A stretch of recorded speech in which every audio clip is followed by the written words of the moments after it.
नाजरीन आदाब, इस्तकबाल करता हूं आपका हमारे ख़ास कार्यक्रम गुफ्तगू में। आज एक बेहद ख़ास मेहमान हमारे साथ मौजूद हैं। हमारे साथ मौजूद हैं मिसेस गीताली तारे, जो कि एग्जीक्यूटिव डायरेक्टर फाइनेंस हैं आयुष्मान भारत के साथ। और हम सब जानते हैं आयुष्मान भारत देश के लिए कितना ज़रूरी है, हर आम आदमी के लिए, हर गरीब के लिए कितना ज़रूरी है। गीताली जी, सबसे पहले बहुत बहुत हम आपका इस्तकबाल करते हैं, खुशामदीद। और एक बहुत बेहतरीन काम आप लोग कर रहे हैं, उसके लिए हम आपका शुक्रिया अदा भी करते हैं। और इसको थोड़ा आज समझना चाहेंगे कि आयुष्मान भारत या प्रधानमंत्री की महत्वपूर्ण योजना क्या है।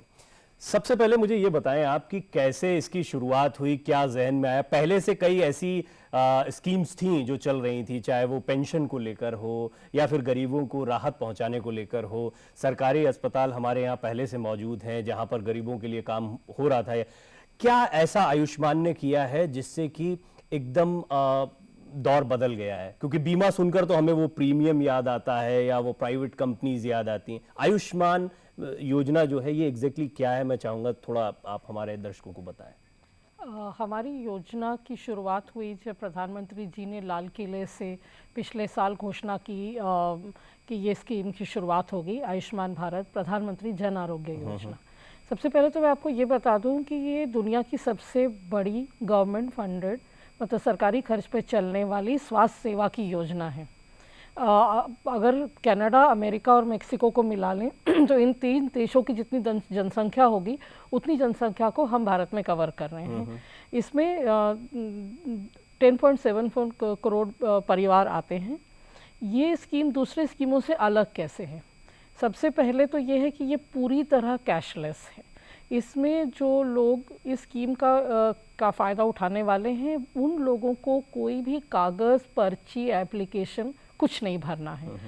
2011 में एक SECC socio economic caste census हुआ था, जिसके तहत ऑलरेडी इन लोगों की पहचान हो चुकी है।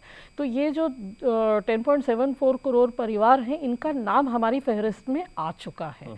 अब इनको जो है प्रधानमंत्री जी ने एक चिट्ठी लिख के ये भी बताया था कि आपके जो ख़ानदान है इसमें कितने लोग हैं, उनके नामों की एक फहरिस्त थी और वो चिट्ठी हमारे सब बेनिफिशियरी लाभार्थी जो उनको गई है ये। अच्छा, दूसरी बात ये है कि ये पूरी तरह, जैसे मैंने कहा, कैशलेस है ये। यानी कि जब कोई इंसान जो हमारी लिस्ट पर है, अगर वो किसी अस्पताल में इलाज के लिए जाता है, उसको 1 रुपया भी खर्च करना नहीं होगा। इसमें एक और चीज़ मैं बता दूं कि इसमें किसी किस्म की एप्लीकेशन नहीं है। चूँकि एक फहरिस्त बन चुकी है, नामों की एक लिस्ट बन चुकी है, तो जो लोग इसका फ़ायदा उठा सकते हैं वो ऑलरेडी उस लिस्ट पे हैं। उनके पास में या तो प्रधानमंत्री जी की चिट्ठी आई होगी, और न आई हो तो मैं ये बता देती हूँ कि कौन इसमें आते हैं, ताकि अगर देखने वालों में से कोई हो जो खुद इसका बेनिफिशरी हो या किसी ऐसे व्यक्ति को जानते हो तो वो मदद कर सकें।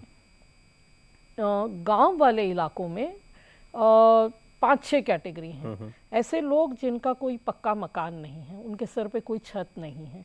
ऐसे लोग जिनके परिवार में कोई भी पढ़ा लिखा नहीं है। ऐसे लोग जिनका कि 15 से 55 साल की उम्र में कोई भी एडल्ट व्यक्ति नहीं है पैसे कमाने वाला, या तो बच्चे हैं या बहुत बुजुर्ग इंसान हैं। ऐसे लोग जिनके कोई महिला उनके फैमिली के मुखिया हैं। तो इस तरह के कैटेगरी, और या अगर विकलांग है और कमाने वाला एकमात्र है और वो विकलांग है, ऐसे भी विकलांग स्पेशली हमारी कैटेगरी में नहीं आ रहे हैं, उनके लिए और योजनाएं हैं दिव्यांग लोगों के लिए। पर हमारे स्कीम की मंशा ये थी कि जो सबसे गरीब से गरीब लोग हैं उसको हम कवर कर रहे हैं। शहरों में हम कवर कर रहे हैं ऑक्यूपेशन, यानी जो जीवन यापन का पैसे कमाने के जरिए होते हैं उससे। जो लोग भीख मांगते हैं, जो रिक्शा खींचते हैं, रैग पिकर है, जैसे जो कूड़ा में से वो सब अलग अलग करते हैं, या मजदूरी का काम करते हैं, या मजदूरी का, और मिस्त्री हैं, प्लम्बर, इलेक्ट्रिशियन। तो ऐसे लोग जो हैं ये सब हमारी स्कीम के बेनिफिशियरी हैं और इनके नाम आ चुके हैं। इनके नामों की बार बार जांच भी हो रही है। 1 साल पहले एक किस्म से गांव में मुनादी की गई थी जिससे कि लोगों के नाम पढ़े जाएं। कई लोगों की उससे पहचान हो चुकी है, पर हम अभी भी लगातार ये काम कर रहे हैं। देखिए, एक बड़ी इंपॉर्टेंट बात मैम ये है कि आयुष्मान मित्र भी आप लोगों ने अलग अलग जगह मदद के लिए बैठाए हैं या वो मदद कर रहे हैं लोगों की। और निश्चित तौर पर इसके बारे में जानकारियां हैं, गरीबों को ये पता होता है कि हाँ ऐसा कुछ चल रहा है, ये आयुष्मान भारत हमारे लिए योजना चल रही है, उसके बाद उनको एक्सेस करना, या आपने जिस तरह से बात की कि अभी सोशियो इकोनॉमिक कास्ट सेंसस जो हुआ उसके आधार पर 10 करोड़, ये भी दर्शकों को समझना होगा कि 10 करोड़ परिवारों का मतलब कम से कम 50 करोड़ लोग मान के चलिए, which includes 40% of your population, और वो ऐसी पॉपुलेशन जो कि वंचित है या फिर जो अभी उस इलाज तक नहीं पहुंच पा रही है। इन लोगों को आइडेंटिफिकेशन और फिर उसके बाद में उनके अंदर जागरूकता आए, इसके लिए किस तरह से आप कोशिशें करते हैं, कैसे श्योर करते हैं कि हाँ आपकी बात उन तक पहुंच गई और सही लोग इस योजना से जुड़ पा रहे हैं? कुछ तो आप जैसे लोग हमें हेल्प कर रहे हैं, क्योंकि दूरदर्शन एक बहुत अच्छा ज़रिया है, हम रेडियो के थ्रू भी उन पे पहुंच रहे हैं। उसके अलावा हमने मिनिस्ट्री ऑफ इंफॉर्मेशन टेक्नोलॉजी का एक अंग है, एक हिस्सा है जिसको कहते हैं कॉमन सर्विस सेंटर। ये हमारे देश के गांव-गांव में फैले हुए हैं। वहाँ पे जो लोग हैं वो दूसरे काम भी करते हैं, जैसे रेशन कार्ड बनवा सकते हैं, पासपोर्ट, वोटर आईडी वो बनाने का काम करते हैं। हमारी स्कीम के साथ जुड़ के वो ये आइडेंटिफिकेशन में हमारी मदद कर रहे हैं। यही नहीं, वो एक कदम आगे जाकर के उन्होंने गांव-गांव में कैंप भी चलाए हैं, और हमने ये किया कि जिन गाँव में हमें हमारे IT पे डेटा के हिसाब से हमें पता चला कि कुछ गाँव में उतने कार्ड नहीं बने हैं, हमने खास करके मिनिस्ट्री ऑफ इंफॉर्मेशन टेक्नोलॉजी को कहा कि आप उन पे राब्ता जोड़िए, वहाँ कैंप कीजिए, वहाँ लोगों को बुलाइए, और वहाँ पे वो फिर बताते हैं कि भाई आप ये फला व्यक्ति ये हैं स्कीम में, ये नहीं है। तो ये हम तरह तरह के हम लोग कोशिश कर रहे हैं। वैन कैंपेन आगे चल के चलाने वाले हैं कि भाई एक वैन के ऊपर एक, पुराने ज़माने में मुनादी कहते थे जिसको, पहले ठेले वेले पे चलता था, अब वो वैन पे चलेगा, पब्लिक अनाउंसमेंट करेंगे। इसको हम और आगे बढ़ाना चाहते हैं, पर दूरदर्शन और रेडियो हमारे लिए, ऑल इंडिया रेडियो, ये हम लोगों के लिए सबसे बहुत ज़रूरी इसमें हिस्सा है हमारा। ये इसलिए भी ज़रूरी है क्योंकि हमें उन लोगों तक पहुंचना है जिन्हें सचमुच इन योजनाओं की ज़रूरत है, और जब हम ऐसा कहते हैं कि जिन्हें सचमुच ज़रूरत है, तो उन लोगों का जिक्र अभी मैम ने किया, वो बहुत ही महत्वपूर्ण है कि ऐसे लोग जिन, एक सबसे महत्वपूर्ण बात ये, कोई भी देश तभी मजबूत हो सकता है जब उसका नागरिक सेहतमंद है, और हमारे देश में बड़ी तादाद उन लोगों की है जो अभी 2 वक्त की या 2 जून की रोटी के लिए संघर्ष करते दिखाई पड़ते हैं। ऐसे लोगों की एक तो सेहत हमेशा दांव पर रहती है, और उसका जो डर होता है बीमार हो गए तो उसमें सब कुछ लुट जाना, सब कुछ बर्बाद हो जाना, ये एक बहुत बड़ा चैलेंज होता है। आयुष्मान भारत इस बड़ी चुनौती को सीधे सीधे एड्रेस करता है, और इसीलिए मैं जैसा कह रहा हूं कि WHO ने भी इसे माना है कि एक गेम चेंजर हो सकता है, और गेम चेंजर का मतलब ये है कि ये देश की तकदीर को भी बदल सकता है। इतनी बड़ी योजना आयुष्मान भारत को हम मान रहे हैं, या दुनिया इस लिहाज से देख रही है, क्योंकि ये दुनिया की शायद सबसे बड़ी हेल्थ स्कीम भी है। इसमें इसीलिए महत्वपूर्ण ये बात हो जाती है कि प्राथमिक उपचार, हम सब जानते हैं कि ज़्यादातर लोगों को सबसे पहले शुरुआती तौर पर दवाई की या OPD आउट पेशेंट्स की ज़रूरत पड़ती है, उसके बाद में फिर सेकेंडरी और टर्शरी या बहुत क्रिटिकल बीमारियां होती है। आप इसको लेकर कैसे अवेयर कर रहे हैं, और आयुष्मान भारत इन कैटेगरीज में अलग अलग कैसे काम करता है? आपने बहुत अच्छा सवाल पूछा। हमारी स्कीम प्रति परिवार 5 लाख रुपए तक का इलाज सालाना देती है, और हमारा जो फोकस है वो सेकेंडरी और टर्शरी, यानी कि जो थोड़ी गंभीर बीमारियां हैं, दिल की बीमारी है, स्टेंट लगवाना है, किसी किस्म के सर्जरी कराने हैं, कैंसर, और कैंसर के कई सारे जो फॉर्म्स हैं उसके इलाज है, रेडिएशन है, केमिकल जो भी है। 1400 बीमारियों के इलाज के पैकेज हमने बनाए हैं, और इस पैकेज को जो है सरकारी और कुछ हमारे साथ सूचीबद्ध हुए प्राइवेट अस्पताल इसका इम्प्लीमेंटेशन कर रहे हैं। यानी कि हमारा कोई बेनिफिशियरी जब जाता है तो उसको उस अस्पताल में न केवल इलाज बल्कि दवाइयाँ, डायग्नोस्टिक और खाना और 3 दिन तक की भर्ती का खर्च जो है वो प्रधानमंत्री जन आरोग्य योजना उठाती है। इसमें मैं और एक बात जुड़ी हुई मैं बता दूं कि हमारा एक नंबर है 14555। आपके देखने वालों में से ऐसे कोई व्यक्ति हैं जो खुद 14555 14555, इसमें कोई ऐसे हों जो अपनी पहचान कराना चाहते हों, या आपके घर में काम करने वाले, आपके घर में जो बर्तन मांजते हैं, आपके यहाँ जो ड्राइवर हैं, आपके यहाँ जो प्रेस कर रहे हैं, आपका प्लम्बर का काम करने आते हैं, मैं देखने वालों से ये रिक्वेस्ट करूँगी कि आप उन लोगों की भी प्लीज़ मदद कीजिएगा। एक और तरीका है, हमारा एक वेबसाइट है mera.pmj.gov.in, मैं रिपीट करूँगी, mera.pmjay.gov.in। इस पे जाकर के अगर किसी व्यक्ति का नाम और मोबाइल नंबर डाला जाए तो इसमें भी पहचान प्रधानमंत्री जन आरोग्य योजना यानी पीएम जय, ये PMJAY जो मैम ने बताया, और इसमें मेरा आप पहले लगा देंगे तो इसके साथ में आप सीधे उस वेबसाइट पर जा सकते हैं और अपने बारे में जानकारियां या अपना रजिस्ट्रेशन वहां पर जाकर चेक भी कर सकते हैं, करवा भी सकते हैं। अब एक बहुत महत्वपूर्ण बात, आपने योजना बनाई, उन लोगों को एड्रेस कर रहे हैं, अल्टीमेटली इलाज उन्हें अस्पतालों में करवाना है, चाहे वो सरकारी हो या आपके द्वारा रिकॉग्नाइज प्राइवेट हॉस्पिटल्स हो। अभी मैं जितनी जानकारी मेरे पास है उसके मुताबिक आप छोटे स्वास्थ्य केंद्रों पर या उनको भी साथ में जोड़ने के प्रयासों में जुटे हुए हैं ताकि बड़ी तादाद में लोगों को इसका फायदा पहुंचाया जा सके। इस वक्त क्या पूरी तरह से लोगों को इलाज मिल पा रहा है, और अगर उन्हें चैलेंजेस आते हैं कि कोई डिनाई करता है, कोई हॉस्पिटल अगर इलाज करने से डिनाई करता है या वहां पर उन्हें भागदौड़ करनी पड़ती है, तो ऐसे में क्या करें ये लोग? मैं फिर कहूँगी कि 14555 पर फ़ोन करके और अपना जो भी कंप्लेंट, ग्रीवेंस, फीडबैक वो ज़रूर दें। अस्पताल का नाम बताएं, किसी ने अगर इनसे पैसे लिए हैं या कोई इनको किसी किस्म की तकलीफ़ दी है, पूरी तरह से इन्फॉर्मेशन नहीं दी है, तो हमारे इस नंबर पे फ़ोन करें। आप जानिए हम लोग हर केस की हम लोग फॉलो अप करते हैं, क्योंकि ये तो पांचों उंगलियां बराबर नहीं होती हैं। कई ऐसे अस्पताल हैं जो बहुत अच्छी सेवाएं दे रहे हैं, पर कुछ होते हैं ऐसे जो शायद ना करें। तो हमें जब कोई भी बेनिफिशरी अगर फ़ोन करके बताता है, हमारी एक बहुत रोबस्ट हमारा आईटी सिस्टम है, हम उस पर पूरा रिकॉर्ड करते हैं, हम अस्पतालों की पूरी ट्रैकिंग कर रहे हैं, अस्पतालों की ऑडिट कर रहे हैं कि वो सब चीज़ें जो उन्होंने कही थी उनकी फैसिलिटी है या नहीं। फीडबैक जो बेनिफिशरी से मिली है उसका हम जाकर के बाकायदा इन्वेस्टिगेशन करते हैं।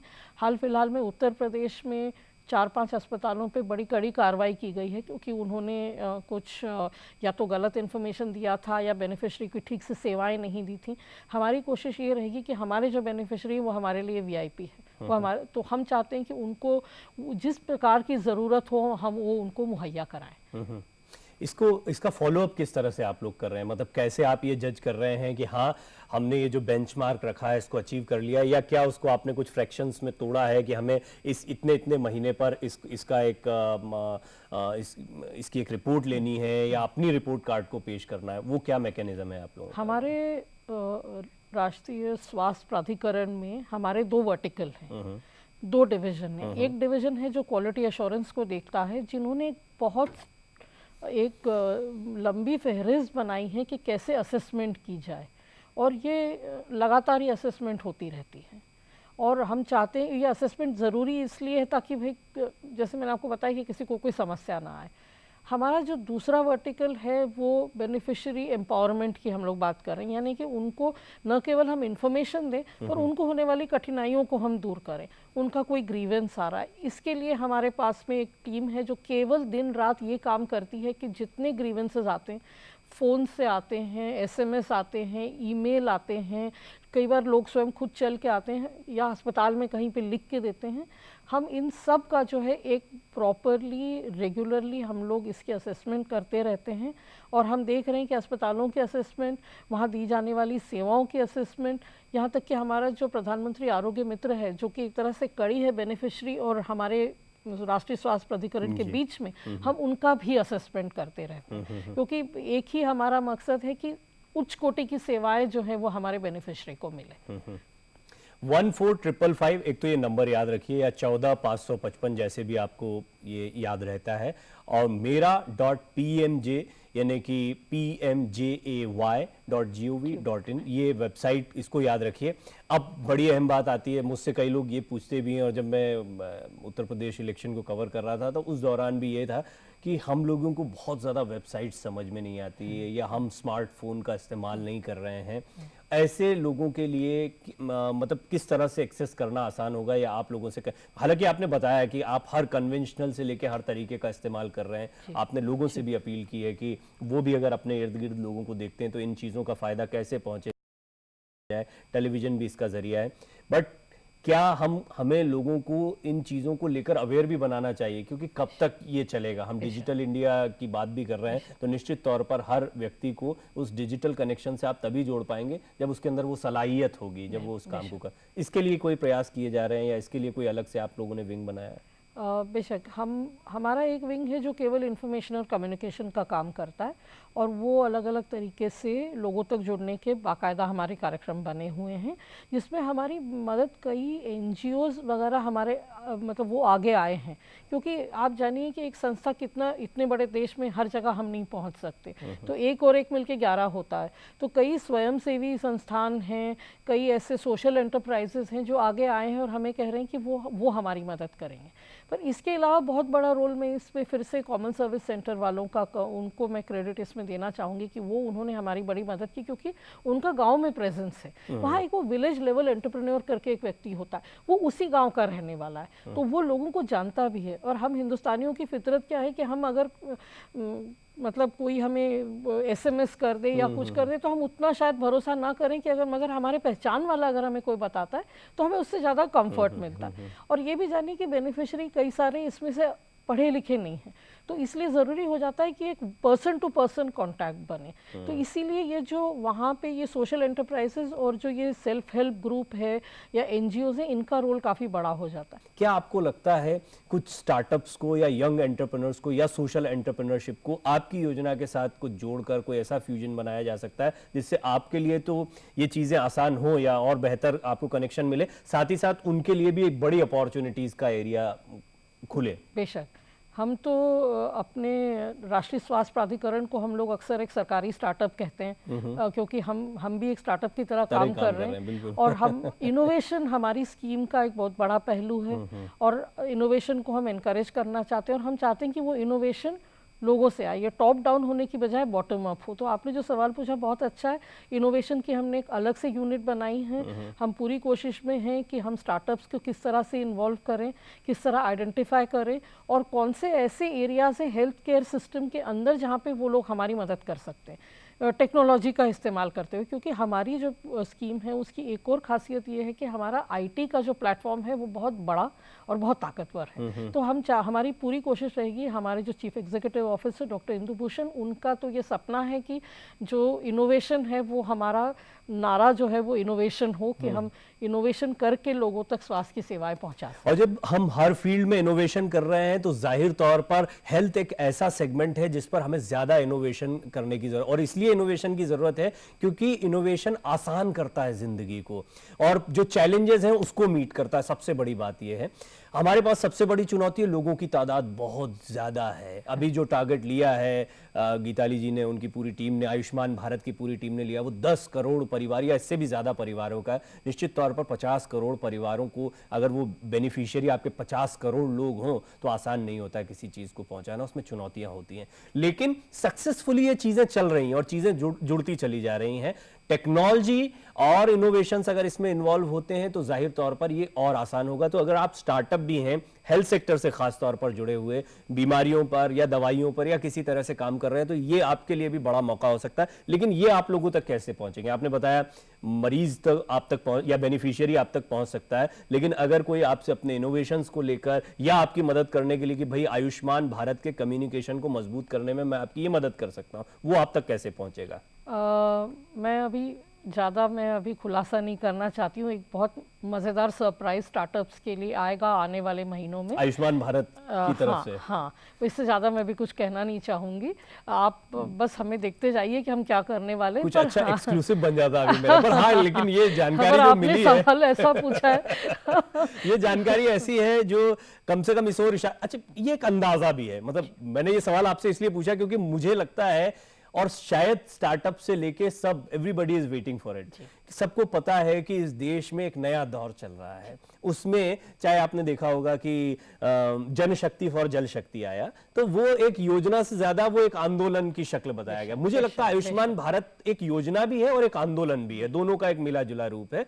और नो डाउट स्टार्टअप और इनोवेशन भी ऐसा ही है, युवाओं को एनकरेज करने का सरकार बस एक मदद मुहैया कराती है, लेकिन उनके अंदर से वो सेल्फ मोटिवेट होकर सामने आ रहे हैं। तो जैसा मैम ने हल्का सा इशारा किया है कि स्टार्टअप्स के लिए, इनोवेटर्स के लिए ये आने वाले समय में कुछ बड़ी चीज़ हो सकती है, कोई सरप्राइज हो सकता है। सो होपफुली ये एक बड़ी अपॉर्चुनिटी आप लोगों के लिए भी होगी। अब जैसा आपने कहा कि दूरदर्शन के दर्शक आपको सुनते हैं और ये मंच इसलिए आपको अपनी बातों को रखने के लिए ज़्यादा बेहतर, ज़्यादा माकूल मालूम पड़ता है। क्या कहना चाहते हैं उनसे जो आपको अभी सुन रहे हैं इमीडिएटली और सोच रहे हैं कि हमारी हेल्थ को लेकर कोई योजना है? हाँ, हमें पता है कि इससे हमको 5 लाख रुपए का बीमा मिलता है, हाँ हमको पता है कि हमारे परिवार में कोई भी सदस्य बीमार होगा, तो वो कैसे आपकी बात को समझे? ज़रा सीधे उनसे एक बार कम्युनिकेट आप करें, मैं चाहूँगा। मैं ये आपसे ये कहूँगी कि मैंने पहले भी आपसे अर्ज़ किया कि हमारे 2 कैटेगरी हैं, शहरी और जो गांव के इलाकों में रहने वाले लोग हैं।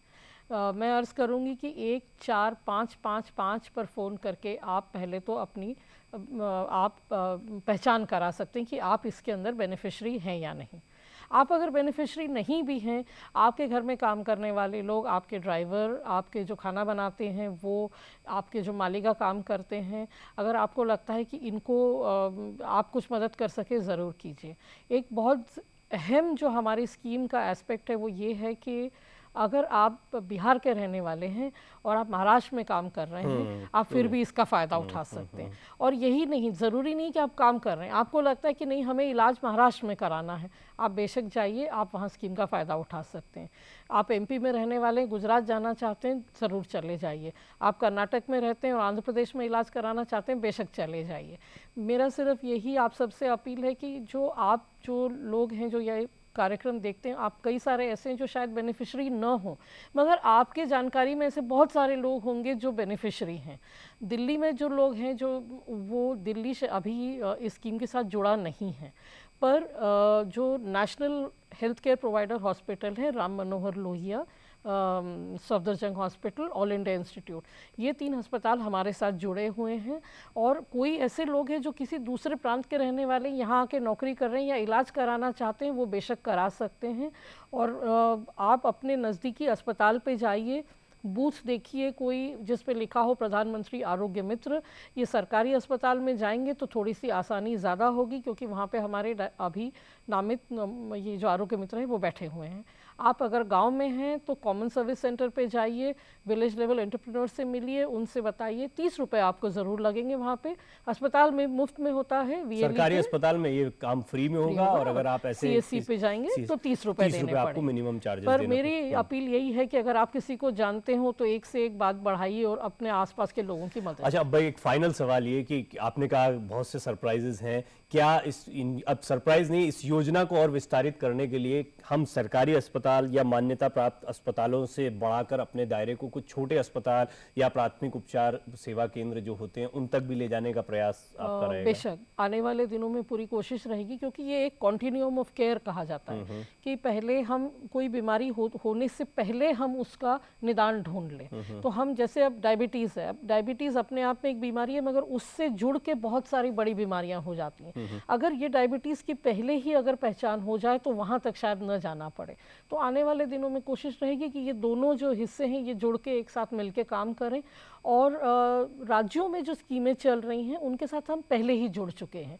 तो आने वाले दिनों में हमारी जो कवरेज है वो 50 करोड़ से बढ़ के मेरे विचार से शायद 75 या 80 करोड़ या उससे ऊपर भी जा सकती है।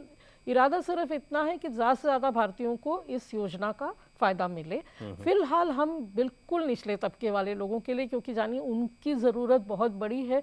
6 करोड़ से ज़्यादा लोग गरीबी की रेखा के नीचे चले जाते हैं हर साल, क्योंकि इतना इलाज का खर्च हो जाता है। तो हम कोशिश करेंगे कि ये और बढ़ती रहे। देखिए, दर्शकों को ये भी बताना चाहूँगा कि जो विकसित देश हैं उन्होंने भी इसी तरह से अपने देश को और मजबूत बनाया है, क्योंकि जहाँ स्वास्थ्य सेवाएँ बेहतर होती हैं वहाँ का की जो आवाम है वो अपने आप को सेफ महसूस करती है, हेल्दी महसूस करती है, और बीमारी से ज्यादा बीमारी का डर और फिर उसका जो इलाज का खर्चा है वो मार देता है। उससे बचाने के लिए आयुष्मान भारत योजना है। मैं पूरी उम्मीद करता हूं कि ये जो प्रयास चल रहा है इसमें आप अपनी भूमिका निभाएंगे। देखिए, आप सरकार से उम्मीदें करते हैं और इस उम्मीद के साथ साथ में हमें ये भी ध्यान रखना चाहिए कि हमारी अपनी क्या इन्वॉल्वमेंट हो सकती है इन चीज़ों को आगे बढ़ाने में। जैसा गीताली जी ने बार बार आप लोगों से गुजारिश की है, अपने इर्द गिर्द देखिए, बहुत से लोग हैं जो स्मार्टफोन का इस्तेमाल नहीं कर पाते हैं, आप कर सकते हैं, आप उनको इसके बारे में जागरूक कर सकते हैं। आपने इस बात को सुना है, आप सोशल मीडिया पर इस बात को सुनते हैं, प्लीज़ प्लीज़ प्लीज़ इस बात को आगे बढ़ाइए, क्योंकि ये एक बहुत ही अहम स्कीम है। मुझे पूरी उम्मीद है कि ये स्कीम इसी तरह से आगे बढ़ती रहेगी और आप लोग बहुत शानदार प्रयास कर रहे हैं। मेरी बड़ी दिलचस्पी थी तो मैंने कुछ कोशिश करी कि मैं आम लोगों के सवाल आप तक रख पाया हूं, और मुझे पूरी उम्मीद है कि वो सवाल आ गए होंगे। अगर कोई और बात रह गई हो तो वो आप ज़रूर यहाँ पर दर्शकों के सामने रखें, अगर कोई ऐसी बात है जो आपको लगता है कि इंक्लूड की जानी चाहिए इसमें। आपने सब कुछ कवर कर लिया है, बस फिर वही 14555 मैं फिर कहूँगी कि इस नंबर पे फ़ोन कीजिए। 24 घंटा की टोल फ्री हेल्पलाइन है ये। हर कॉल को बहुत ईमानदारी से सुना जाता है, रिकॉर्ड हम लोग पूरा हिसाब रखते हैं कि किस तरह के सवाल आए हैं।